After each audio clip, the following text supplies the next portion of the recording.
31절부터 40절까지 그때 예수께서 31절 보시면 돼요. 그때 예수께서 제자들에게 이르시되 오늘 밤에 너희가 다 나를 버리리라. 기록된 바 내가 목자를 치리니 양의 떼가 흩어지리라 하였느니라. 그러나 내가 살아난 후에 너희보다 먼저 갈릴리로 가리라. 베드로가 대답하여 이르되 모두 주를 버릴지라도 나는 결코 버리지 않겠나이다. 이르시되 내가 진실로 내게 이르노니 오늘 밤 닭 울기 전에 네가 3번 나를 부인하리라.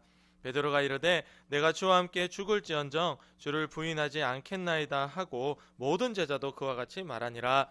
이에 예수께서 제자들과 함께 겟세마네라 하는 곳에 이르러 제자들에게 이르시되 내가 저기 가서 기도할 동안에 너희는 여기 앉아있으라 하시고 베드로와 세베대의 2 아들을 데리고 가실새 고민하고 슬퍼하사 말씀하시되 내 마음이 매우 고민하여 죽게 되었으니 너희는 여기 머물러 나와 함께 깨어있으라 하시고 조금 나아가사 얼굴을 땅에 대시고 엎드려 기도하여 이르시되 내 아버지여 만일 할만하시거든 이 잔을 내게서 지나가게 하옵소서. 그러나 나의 원대로 마시옵고 아버지의 원대로 하옵소서 하시고 함께 제자들에게 오사 그 자는 것을 보시고 베드로에게 말씀하시되 너희가 나와 함께 1시간도 깨어 있을 수 없더냐.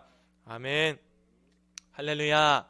오늘은 만물보다 더러운 거짓 진심을 버리라 라는 제목으로 말씀을 전하고자 합니다. 이제 뒤로 한 칸 딱 넘겨주시면 돼요. 오늘 예담이 친구가 하고 있어요. 사람의 마음은 만물보다, 이 만물이라는 거, 이 온 세상의 모든 존재보다도 썩어 있고 더럽다라고 성경이 이야기하고 있어요. 예레미야 17장 9절 말씀에 보면 만물보다 거짓되고 심히 부패한 것은 사람의 마음이라 누가 능히 이를 알리오마는 이라고 되어 있습니다. 사람이 아무리 진실하고 착하고 좋아 보여도 그 사람의 마음속에 하나님이 없다라고 한다면 그 사람이 생각하고 그 사람이 계획하고 행동하는 것이 이 온 세상의 더러운 것보다도 더 썩어 있고 더러운 것이다 라고 성경이 단정지어서 이야기를 하고 있습니다. 35절 말씀에 보면 예수님께서 이 제자들에게 내가 이제 곧 죽을 것이다 라고 얘기하니까 이 제자들이 난리가 났어요. 특히 이 베드로가 33절에 보면 모두가 주님을 배신하고 버릴지라도 나는 결코 주님을 버리지 않겠습니다 33절에 말씀했고 35절에 같이 읽어볼까요? 35절 시작. 베드로가 이르되 내가 주와 함께 죽을지언정 주를 부인하지 않겠나이다 하고 모든 제자도 그와 같이 말하니라. 이렇게 얘기한 거예요. 베드로가 나섰어요. 앞장섰어요. 예수님이 자꾸 뭐 끌려가고 죽고 이런 얘기 하시는데 만약에 예수님이 가서 죽는다 하면 나도 예수님 따라가서 같이 죽을게요. 내가 같이 죽었으면 죽었지 나는 절대 예수님을 모른다 배신하지 않겠습니다 라고 진심으로 베드로가 얘기했고 그것을 들은 제자들까지도 같이 우리도 마찬가지입니다. 우리도 그와 같이 주님과 함께 죽겠습니다 라고 예수님에게 말했습니다. 예수님이 가만히 보니까 이 베드로와 그 제자들의 마음속에 이 고백은 너무 훌륭한데 나와 같이 죽어주겠다, 죽기까지 나와 같이 함께 하겠다라는 이것이 예수님이 봤을 때 너무 그 말 자체는 고마운데 이 마음속에 성령님이 계시지 않으니 이들이 배신할 것이다 라는 것이 예수님 눈에 다 보이는 거예요. 그래서 예수님이 34절에 미리 얘기해 주십니다. 베드로한테 베드로야 네가 모두가 다 버려도 너는 나와 같이 죽을 거라고 그렇게 자신 있게 네 진심이라고 얘기하지만 34절 말씀에 내가 진짜 너한테 얘기해 줄게. 잘 들어. 너는 오늘 밤에 닭이 울기 전에 3번이나 나를 배신할 거야 라고 예수님이 미리 얘기하시는 거예요. 그러나 이 말을 듣고도 베드로는 아이 무슨 말씀이세요? 35절에 나는 주와 함께 죽어도 죽었으면 죽었지 나는 결코 그런 일이 내게 일어나지 않을 거라고 자신 있게 이야기하고 있는 겁니다. 이 죽을 각오로 고백하고 내가 죽을 각오로 지금 주님을 따르고 있다라는 것을 얘기하지만 성령님이 함께하지 않는 베드로의 이 진심은 그저 말씀대로 만물보다 썩고 부패하고 더러운 마음이었을 뿐입니다. 오늘 우리는 어떤가요? 교회에 나오면 우리가 뭐 찬양을 통해서 그렇게 노아처럼 살겠다. 아까 불렀잖아요, 신나게. 그게 그 분위기는 신나는데 가사는 전혀 생각해 보면 전혀 신나는 가사가 아닙니다. 되게 힘든 가사예요. 노아처럼 그렇게 노아는 하나님 말씀에 전부 다 순종했다 하는데 우리가 그렇게 순종하겠습니다. 믿음으로 살겠습니다. 매주 나와서 여기 이 자리에 서서 간사님은 여기서 찬양하잖아요. 이 자리에 서서 그렇게 삽시다. 또 성도님들한테 또 도전하잖아요. 그렇게 또 때로 살지 못하면 그렇게 살아야 됩니다. 막 그렇게 질책도 하잖아요. 근데 간사님은 아마 하나님 앞에 가면 가장 크게 혼날 거예요. 왜냐하면 성경에 보면 많이 선생된 자가 많이 혼날 거라 그랬거든. 그러니까 여기서 그렇게 얘기했는데 간사님의 삶은 그렇지 않더라는 것이죠. 이것이 뭐예요? 성령님이 함께하지 않는 자의 이 더러운 진심이더라. 우리는 이것을 이제 버리고 성령님이 내 안에 계심으로 말미암아 내가 고백하는 그 진짜 고백을 할 수 있기를 원합니다. 아멘. 이거는 차이가 있는 거예요. 오늘 내가 정말 이만큼의 믿음의 말을 하면 사람들이 와 감동하고 또 하나님이 좋아하시겠지라고 그렇게 어떤 말이 더 멘트가 멋있을까 이렇게 내가 하나님께 기도할 때 얼마나 내가 몽실몽실하게 잘 가꾸어서 기도하면 하나님 기뻐하실까 이것이 아니라 오늘 내 안에 성령님이 계신가 오늘 내 안에 하나님이 계신가 먼저 물어보고 기도하고 찬양하고 예배 드려라. 할렐루야. 아멘. 친구들이 나와서 이렇게 아름답게 너무 귀엽고 사랑스럽게 찬양을 드려도 그 마음속에 하나님이 없다 한다면 오늘 우리가 하나님 앞에 사기치고 돌아가는 거하고 똑같더라. 그러니까 늘 내 마음속에는 성령님이 하나님이 보내주시는 그 하나님의 영, 즉 하나님이 함께 하셔야 오늘 나의 고백과 내 진심이 진짜 고백이 되는 겁니다. 마태복음 26장 그러니까 지금 여러분이 읽었던 여기에 74절에 보면요. 뒤로 이게 절이 꽤 길어요. 여러분이 읽었던 26장은 75절까지 있는데 74절에 보면 결국에는 베드로가 3번이나 예수님을 배신했습니다. 74절에 그가 저주하여 맹세하여 이르되 그 저주까지 해버렸어요. 사람들이 하도 예수님 제자라고 옆에서 얘기하니까 아니다 뭔 소리야 나는 저 사람 누군지 몰라 나는 저 사람 예수는 내가 모르는 사람이야 이렇게 2번이나 부인하고 3번째 그래도 네가 맞다 하니까 저 예수는 죽어 마땅하다 막 저주해버리는 거예요. 베드로가 불과 몇 시간 전에 예수님 앞에서 제자들 앞에서 자신 있게 내가 예수님하고 같이 죽었으면 죽었지 예수님을 절대 배신하지 않을 거예요 라고 외쳤던 베드로가 단 하루도 지나지 않아서 예수님을 3번이나 배신하고 저주까지 하는 일이 일어나게 되었습니다. 이건 시간상 하루도 지나지 않았어요. 여러분 제가 보니까 우리도 똑같아요. 교회에 와서 하나님 앞에 믿음으로 예배드리고 너무 좋아요. 근데 단 하루도 지나지 않아 가정으로 돌아가면 다시 죄로 들어가는 그 습관으로 들어가는 그 무서운 모습. 성령님이 함께하지 않는 자는 오늘도 주님 앞에 나와 이렇게 믿음으로 한다고 하지만 우리의 삶으로 돌아가면 단 하루도 되지 않아 예수님을 배신하고 저주하는 역사가 오늘 우리에게도 똑같이 일어난다. 왜? 내 안에 성령님이 없다면. 그러니 우리는 무조건 하나님 앞에 나와 예배하고 기도할 때마다 성령님 내 마음속에 들어와 주세요. 하나님 나의 마음에 성령님 보내주셔서 내 머리와 내 마음과 생각을 주님이 지켜주세요.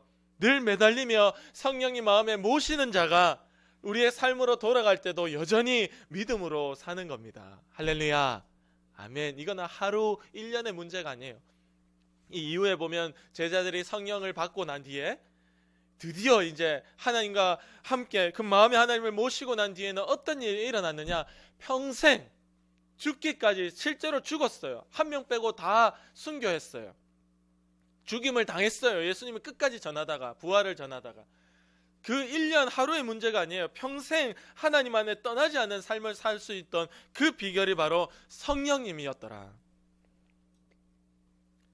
이렇게 반복되는 죄 가운데 우리가 이겨내지 못하고 빠져나오지 못하는 이유가 오늘 내 안에 성령님이 함께 하시지 않기 때문입니다.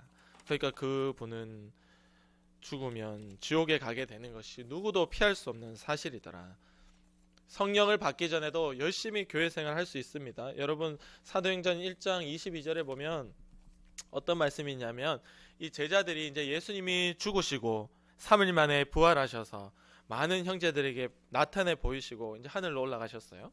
그리고는 이제 예수님은 그나마 부활하시고 옆에 있을 때는 우리가 든든했습니다. 제자들이 예수님이 옆에 있으니까 사람들이 막 놀라 나자빠지고 있어요. 귀신인가 뭐야, 저 사람 분명히 십자가에 달려 죽었는데 어떻게 살아있어. 그러니까 나는 귀신 아니야, 내 손에 못자국을 봐. 그리고 물고기도 구운 생선도 잡수시면서 자기가 완전히 부활했다는 걸 보여줬어요. 그렇게 있을 때는 든든했는데 이제 이 예수님이 하늘로 올라가시고 이제 아무도 없는 거야. 아직 성령님이 오시기 전이라서 이 제자들의 마음은 뭔가 불안하고 두렵습니다. 그러니 제자들도 알고는 있었어요. 우리가 예수님이 부활했다라는 사실을 전해야 한다는 그 사실을 알고 있었습니다. 사도행전 1장 22절에 보면 항상 우리가 함께 다니던 사람 중에 하나를 세워서 우리와 더불어 예수님의 부활을 증언할 사람이 되게 하여야 하리라. 이 말은 즉 가룟 유다가 예수님 팔았잖아요. 가룟 유다가 예수님 팔고 너무 그 자책이 너무 심해서 자살해서 죽어버렸거든요. 가룟 유다가. 그러니까 12제자 중에 한 명이 사라졌잖아. 11제자밖에 없잖아요. 그러니까 이 제자들이 이제 우리랑 같이 다니던 사람 중에 한 명을 뽑아가지고 12명을 딱 맞춰서 채워서 이제 예수님의 부활하심을 전하러 가자라고 이제 12번째 제자를 죽어버린 가룟 유다 대신에 다시 뽑기 시작한 거예요. 거기에 마띠아라는 사람을 뽑았습니다. 이제 뽑아서 전도할 준비도 했어요. 예수님의 부활을 증거해야 된다는 사실도 알고 있었어요. 그러나 이들은 여기서 끝이었어요. 뽑기도 했고 열심히 했어요. 모여서 매일 기도했어요. 성경에 보면은 오로지 기도에 힘썼다고 돼 있어요. 거기서 끝났어요.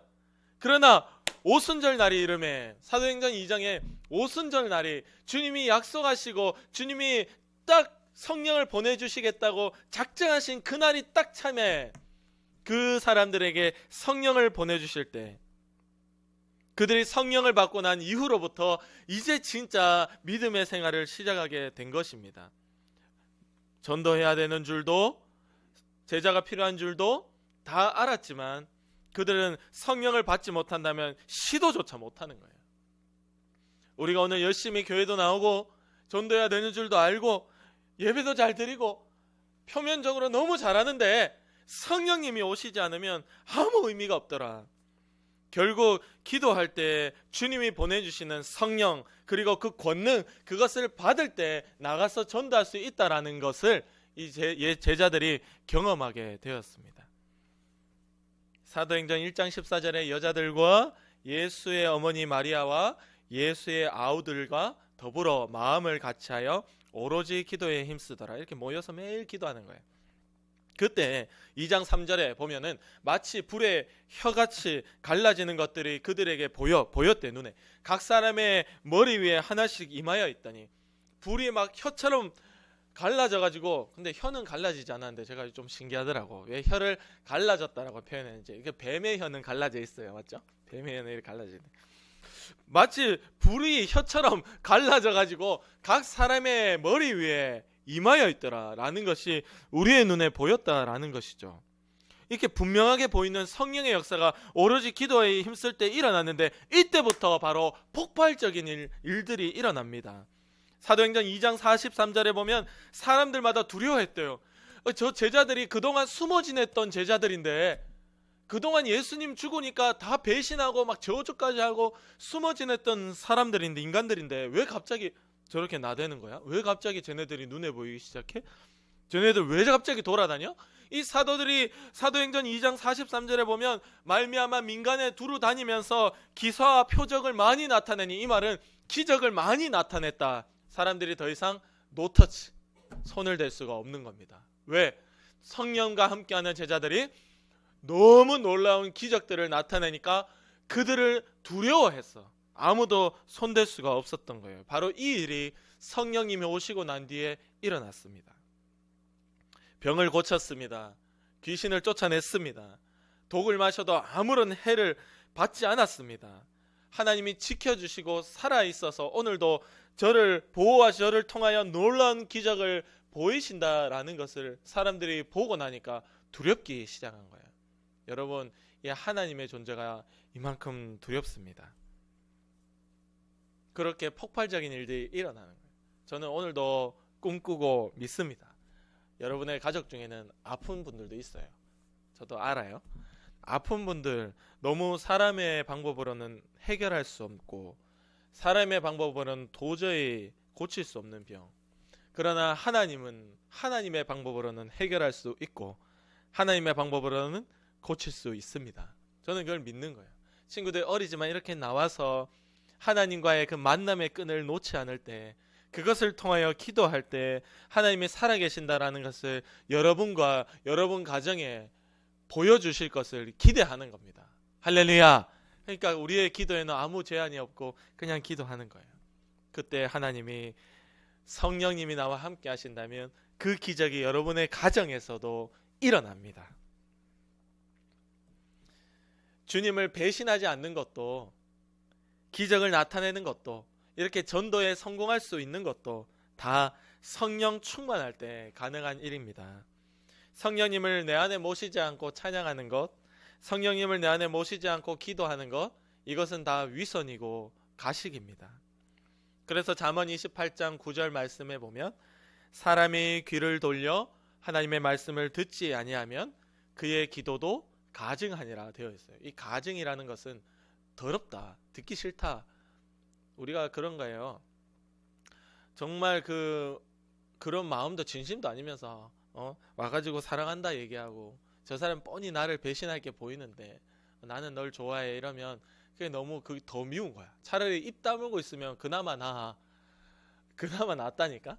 근데 저 사람이 나한테 나쁜 의도를 가지고 또는 뭐 나쁜 의도가 없다 할지라도 나를 뻔히 배신할 것이 보이는데 와서 사랑합니다, 감사합니다, 좋아해요 이러면 더 짜증납니다. 더 짜증나? 너 차라리 그냥 입 다물고 내 눈에 그냥 보이지 마. 이 심정입니다. 하나님도 똑같습니다. 우리가 귀를 돌려서 하나님의 말씀을 안 듣고 순종하지 않는 그 길을 가는 자는 그의 기도가 곧 하나님께는 가증되었다. 하나님이 봤을 때는 그렇게 가증스럽고 가식적이고 위선스럽고 듣기 싫다라는 겁니다. 그래서 성경에 보면 이 이스라엘 백성들이 너무 하나님의 말을 듣지 않고 반대로 살았을 때 그냥 성전 문을 잠가버리라 그랬어요. 지금으로 말하면 교회 문 잠궈버려. 너가 들어와가지고 그런 가증스러운 기도도 난 더 이상 괴로워서 못 듣겠어. 성전 문을 그냥 잠궈버려. 아무도 못 들어오게. 그 마음이 하나님의 마음이더라. 그 마음이 하나님의 마음이더라. 우리의 기도가 아무리 훌륭하고 우리의 모습이 아무리 멋져 보여도 오늘 내 안에 성령님이 계시지 않는다면 우리의 기도가 그렇게 하나님 마음을 괴롭게 만드는 기도입니다. 우리는 매주 나와서 하나님 앞에 그 죄를 쌓는 자가 아니라 하나님 앞에 성령으로 믿음의 고백을 드리는 친구들 되기를 원합니다. 아멘. 그러니까 얼마나 성령님을 내 안에 보내주시라고, 오늘도 성령님 내 안에 계시라고, 이 기도 안에 성령 충만의 기도가 얼마나 대단한 것인가. 이거는 진짜 예수님 믿는 자, 가짜 예수님 믿는 자를 딱 가르는 이런 무서운 기준이 되는 거예요. 친구들이 평생에 성령님 내 안에 계시는지를 물어보고 그렇게 기도하고 방향이 그렇게 되는 겁니다. 성령님 내 안에 오세요. 성령님 내 생각을 붙잡아 주세요. 성령님 내 행동을, 내 발을, 내 손을, 내 눈을 붙잡아 달라고 그렇게 기도하면 성령이 내 안에 계실 때 그의 기도가 하나님 앞에 드려져서 그의 회개가 받아져 용서가 되고 그의 간절함이 드려져 병이 고쳐지고 그의 간절함이 드려져 전도가 되어지는 그 놀라운 역사가 바로 오늘 하나님 앞에 성령님을 내 안에 보내주시고 성령님 내 안에 계시라고 간절히 오로지 기도에 힘쓰는 그에게 일어나더라. 우리 친구들이 그런 역사가 있어서 매주 성령의 도움으로 기쁨으로 주님을 기쁘게 해드리는 이 예배와 찬양과 기도를 드릴 수 있는 믿음의 친구들 되기를 원합니다. 아멘. 기도드리겠습니다.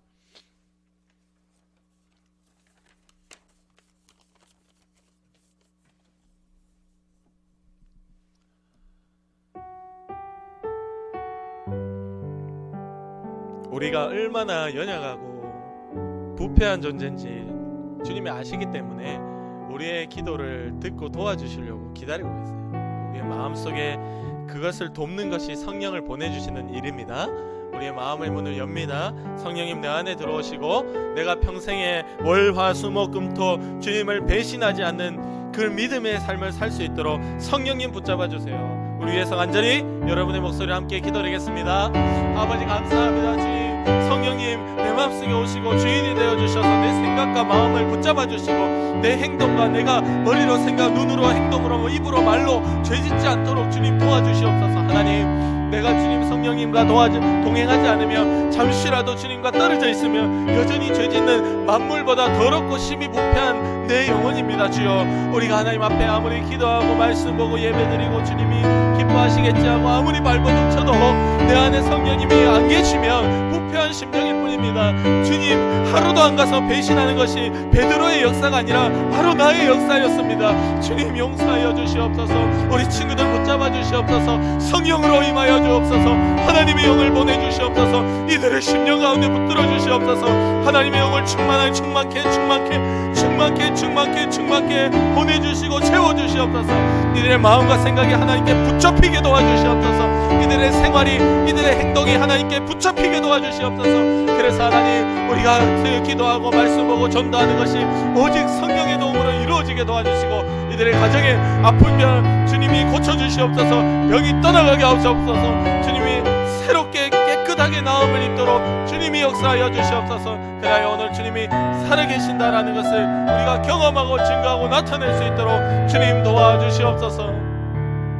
하나님 감사합니다. 주여, 우리의 마음에 성령으로 함께하여 주시고 우리가 하루도 안 돼서 배신하는 것이 베드로만 아니라 우리도 그렇게 살았습니다. 주님, 용서하여 주셔서 주의 성령을 도우심으로 말미암아 하나님께 기쁨과 믿음의 기도와 찬양을 매주 드려낼 수 있는 우리가 될 수 있도록 불쌍히 여기시고 성령으로 충만케 채워 주시옵소서. 우리 가정 가운데 아픈 부모님들 주님이 고쳐주셔서 다시는 그 병 가운데 묶이지 않도록 도와주시고 사람이 할 수 없으나 주님이 고쳐주셔서 우리의 기도를 들어주셨음이 만천에 드러나고 전도의 문이 열리게 주여 역사하여 주시옵소서. 아버지여, 우리로 하여금 병들게 하고 가난하게 만들고 아프게 하고 부모와 형제와 싸우게 만들고 하나님이 내 안에 계신지를 생각하지 못하게 만들고 기도를 못하게 방해하는 더러운 마귀의 역사야, 나사렛 예수 그리스도의 이름으로 명하노니 지금 당장 떠나가라. 우리 가족을, 부모님을 아프게 하고 병들게 하는 귀신의 역사야, 나사렛 예수 그리스도의 이름으로 명하노니 지금 당장 떠나가라. 주님이 승리하시고 이기셨음을 고백합니다. 주의 영광을 나타내 보여 주시옵소서. 감사하며 우리 주 예수님의 이름으로 기도드립니다. 아멘.